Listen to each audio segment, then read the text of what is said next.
In this video, I'll show you how to create a brand new template in Shopify. First, log in to your Shopify admin dashboard.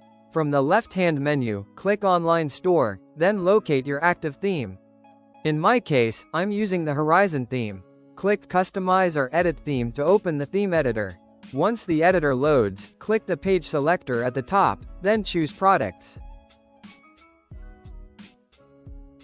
Next, click Create Template. Enter a name for your new template.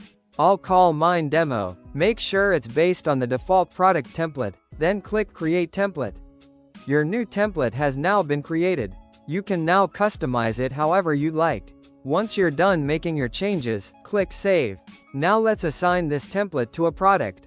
Go back to your Shopify admin dashboard and click Products.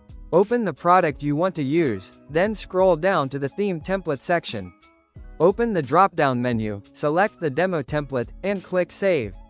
As you can see, the new template is now applied to this specific product. You can also assign the same template to multiple products if needed. If you found this video helpful, subscribe to our channel.